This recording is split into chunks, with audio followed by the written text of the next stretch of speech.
grève bi nga xamante ni greffier yi ñu ngi koy amal di demander quand même voilà un meilleur traitement ñu xoolaat seen condition d'existence ak yu ni mel alors le ministre ni woon day réquisitionner ci ñoom ay greffier pour ñu def seen liggéey correctement grève bi quand même porté na préjudice ay sénégalais yu bëri. non mais comme toute grève grève moom à la limite à la kulli haalin du moins day porter préjudice mais nag autant la grève est un droit syndical pour les travailleurs de la justice, autant aussi bénéficier de li nga xam ne moom service public de la justice, c'est un droit aussi pour les usagers de la justice. Donc je crois que loolu moo indi réquisition loolu aussi moo tax le ministre de la justice dem ba à un moment donné parce que on a vu que y a beaucoup de procès qui ont été renvoyés. Malheureusement ñun la presse on fait focus sur yenn dossiers yi comme par exemple le dossier Moustapha Diakhaté, dossier Bassirou Fofana, maanaam les dossiers les plus médiatisés.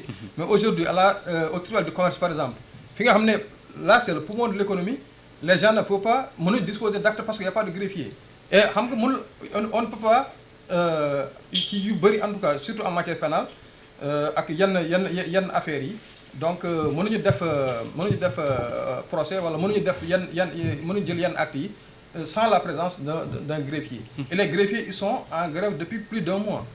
Donc le ministre là je crois que autant d'abord les greffiers ils sont dans le droit pour déclencher un mouvement de grève pour maanaam ñu xoolaat seeni conditions de travail.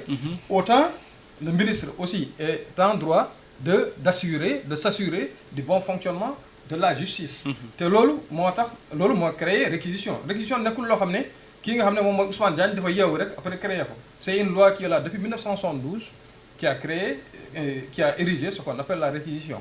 te réquisition bi aussi defuñu ko pour briser une grève dañ ko def pour ñi nga xam ne ñoom ñoo ay citoyens. Aujourd'hui il y a beaucoup d'étudiants qui devaient beaucoup d'élèves yoo xam ne dañoo soxla ay casier judiciaire par exemple pour faire des examens wala pour faire des concours mënuñ ci jot parce que simplement les greffiers sont en grève.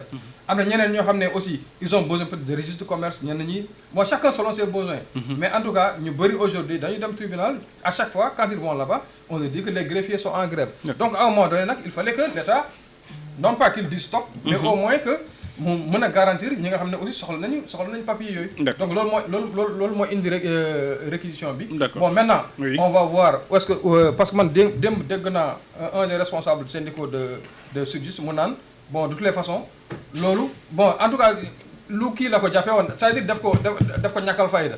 Bon maintenant on va voir ce qu'il en sera le jour où les mesures de réquisition seront prises parce que c'est pas le ministre lui-même moom dafa circulaire la génne maintenant c'est au cas par cas les sous-préfets les préfets et les gouverneurs ñoom ñooy réquisitionner selon les besoins des tribunaux maanaam des juridictions et des parquets. Donc léegi nag après on va voir jusqu'où les greffiers sont prêts à aller dans leur dans leur volonté de contourner ces réquisitions là. Et on va voir aussi jusqu'où li nga xam ne moom l'autorité administrative là aussi jusqu'où elle est prête à aller. Dans son bras de fer aussi avec ces greffiers là. D'accord Georges Nessa tey jii est-ce que mënuñu woon gën a privilégier li nga xamante ne mooy la concertation ñii seen droit nañu nekk mais ministre aussi ci devoir am la nekk. waaw concertation bi la ñu waroon privilégier et pour ne pas aller jusqu'au bout tollu fi ñu nekk nii saa waay gars yi décrété ay 92 heures 48 heures chaque jour di causer nag des comment on appelle encore là des victimes collatérales yi nga xam ne yaakaar naa ñoom les grévistes sax xam nañ ko mais an mu ngi koy soulever léegi ce problème des greffiers là ça date pas d'aujourd'hui ça date pas de 2024 yàgg na gars yi yàgg nañ di ko di ko kaas di wax seen conditions yi ak non seulement les conditions mais leur plan de carrière xam nga bu ñuy dugg ENA CFJ je crois ils entrent avec le cycle B quelque chose comme ça donc ñoom dañuy aussi teg seen plan de carrière bi nga xam ne pour leur permettre à certains d'entre eux ñu mun leen a aligner au niveau de la hiérarchie A. Hiérarchie A maanaam c'est bon ça je ne dirais pas que ça équivaut à la hiérarchie des magistrats mais bon parce que tu peux pas comparer un grade voilà donc yooyu yëpp def si bokk mais xam yooyu dafa am aussi ay incidences financières te loolu kii waxoon je me rappelle seen grève bi seen plan d'action je crois que c'est celui de 2023 loolu tegoon nañ ko si ne leen da ngeen di mun ñu xool comment on va faire pour tout ça mais mun ñu xëy rek saa yi régler ces problèmes là alors que le pays dafay jànkuwante et tout. mieux donc ñu nekk situation bi je ne pense pas que ñii mën a ñëw aussi di wax ay problèmes yoo xam ne y a des urgences yoo xam ne ñoo gën a kii ñun daal te régler seen problème yooyu. man le 15 non pas le 15. pour te dire combien cette grève là pénalise les gens Ibrahima Anne wax na ko léegi. il y a les renvois les délibérés ñuy renvoyer comme ça rek. effectivement yooyu nga xam ne c'est les procès médiatisés lañu si xam. mais bul fàttali ne le 15 juillet bii passé.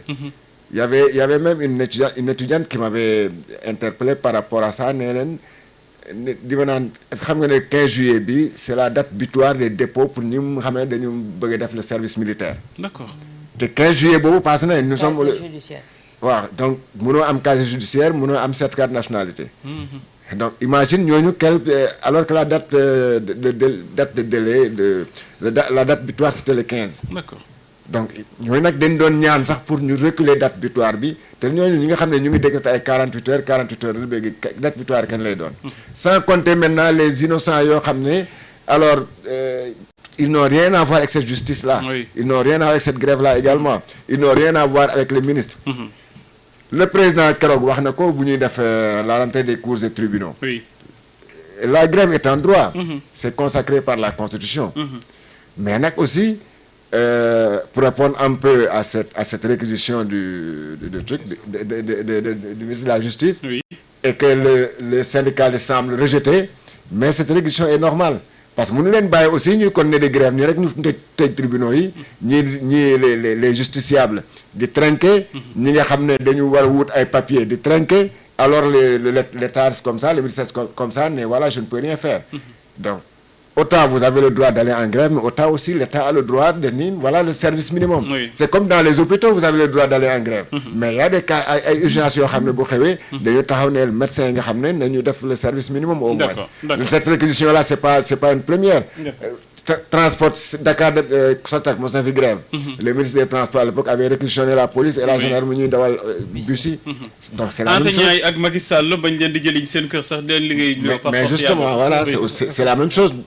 Donc il y a pas de il faudrait pas que les syndicalistes là mon parent maître Aïe Diop que je salue au passage ñu jëlee comme un bras de fer boo xam ne diggante ministre bi la ak les syndicalistes mais c'est juste pour voilà pour évacuer les affaires courantes yoo xam ne vraiment Sénégal dañ ko soxla. D'accord Awa Diop boo xamee kaso yi nu mu xatee nu mu méttee taxaw am procès nu mu jafee quand même nga ñëw taxaw au bout de quoi 2 ans wala de quelques mois ñu ni la sa procès dañ koy renvoyer tout simplement parce que dañ nekk en grève loolu quand même préjudice bu énorme la. Mais bu énorme Pape loolu tax chaque fois ma naan la gis nga ñii gravité autour de la justice di ci liggéey ñooy ñëw ci seen formation daf ci waroon bokk dem kaso pour ñu mën a xam métti yi nga xamante ne askan wi ñu ngi koy jànkonteel en détention bu boobaa suñuy rendre justice wala suñuy am benn traitement bu ñuy jagleel les détenus Pape dinañ xool naka lañ koy defee Pape le problème des greffiers Georges mi ngi ne 2024 mais ëpp na 2024 Georges ñaata année nga commencé di dalal Ayeboul Malick sur les plateaux ñuy kaas li nga xamante ne moom moo di problème boobu et pourtant Pape autant xëy na bii moo gën a siiw dañ doon réquisitionné ñun ñu doon dem tribunal da nga doon dem jour boobu gendarme yi ñoom ñooy siégé c'est vrai gendarme yi ñoom ñooy doon siégé greffier ad hoc ça c'est des greffiers ad hoc ñoom ñu dem toogee na leen ne dañu grève mais suñu xamee ne ils se sentent menacés ñoom ñëpp dañ doon dellu si à la raison c'est pas parce que tey jii ni ko Georges waxee le ministre est dans son bon droit ñoom tamit ñi ngi ci seen droit mais nag Pape gis nga bu ñu indi radicalisation nañu toog ñu waxtaanee ko ndax lépp Sénégal la mais également nañuy bàyyi xel ne dañu toll ci moment boo xam te ne dañu wax ne dañuy jooyanti justice buñ ci langaamu ne coûte que coûte li ñu bëgg il faut ñu defal leen ko ci dëkk boo xamante ne nee nga ci wàllu koom dañ ko fekk ci yenn anam yi ku ci nekk na lâcher du lest indi ce sens patriotique pour régler ce problème là mënuñu ko régler ci ku nekk braqué wu toog si sa coin ku ci nekk di jaay sa morom doole ça ne résout absolument rien Pape Matar. Est-ce que finalement sax du pression supplémentaire dañuy teg ci kaw ministre bi ñoom syndicalistes yi peut-être jàpp ni que le ministre est un peu affaibli ñu ne nañ si profiter rek li jënd suñu problème Abdoulaye. waaw mais xam nga buñ ko jàppee noonu dañuy juum parce que tamit xam nga état du parce que yaa ngi grève yaa ngi def tout ce qu'il faut pour ñu satisfaire la que nga jàpp ni xëy na état su boobaa dafay nekk en position de faiblesse. te itam premier ministre ay jamono waxoon na ko que ni effectivement état du digal li nga xam ne mënu ko maanaam li muy dugg rek day fekk mu mën ko. te jàpp naa ne tamit loolu faw ñu bàyyi ci xel parce que fii c'est 3 ministères qui sont concernés parce que reclassement la. reclassement hiérarchie bi jógee ci hiérarchie bi pour dem ci hiérarchie bale. c'est le ministère de la justice c'est le ministère du travail c'est le ministère des finances et du budget. 3 ministères qui sont concernés. te lii encore une fois régime bi fii jógee comme ni ko ñoom Abou Diop waxee effectivement fa la tàmbalee donc fii nag moom je pense qu'il faut éviter d'aller jusqu'au bout jusqu'au joboutisme pour véritablement ñu war a mën a satisfaire jàpp naa nag grève le droit de grève est consacré mais war nga lâcher du lest pour au moins assurer le service minimum si li nga xam moo soxal administration bi le temps ngeen di créer position de conciliation pour un dialogue fécond boo xam ne dina jur résultat parce que il y a beaucoup de Sénégalais qui malheureusement subissent les contre-coups de cette grève-là qui perdure donc il faut quand même ñu trouver très vite solution ba pare nag parti yëpp ubbeeku pour mën a waxtaan ba pare ku nekk tamit am lu mu bàyyi pour ñu mën a andi li nga xam moo di accord yoo xam ne effectivement dina jur li nga xam ne mooy retour au travail si li nga xam moo soxal greffier parce que mënuñu réquisitionner gars mais xam nga greffe tamit ku ko jàng am na si wàllu technicité si liggéey bi foo xam ne xëy na keneen du fay yegg moom moo koy gën a xam moo ko gën a miin kon mbokk ñoom itam nañu bàyyi tuuti xel si askan wi. mais brassard rouge dañ ko fi Abdoulaye Wade indi woon nañ ko pourquoi duñu changer seen façon de grève. waaw brassard rouge bi brassard rouge ba tey am na ñu koy def brassard rouge ba tey am na ñu koy def. ba tey am na ñu koy porté greffier oui. Ils avaient fait les brassards rouges hein. D'accord. Takkoon nañu ay brassards rouges ak mouchoirs rouges hein. Ça c'était dans les je crois 2021 ou 2022 takkoon nañu fa ay brassards rouges. C'est que bon ils se sont finalement radicalisés décrété maintenant ay 72 heures 48 heures comme étudiants yi ñu def quoi. mais ay brassards lañu doon takk. te je crois que brassard rouge c'était vraiment une très belle idée boo xam ne Alade defoon na ko. c'est pour éviter effectivement qu'on en arrive là. de paralyser le système. de paralyser tout le pays et puis de pénaliser ñoo xam ne ils n'ont rien à voir avec vos revendications.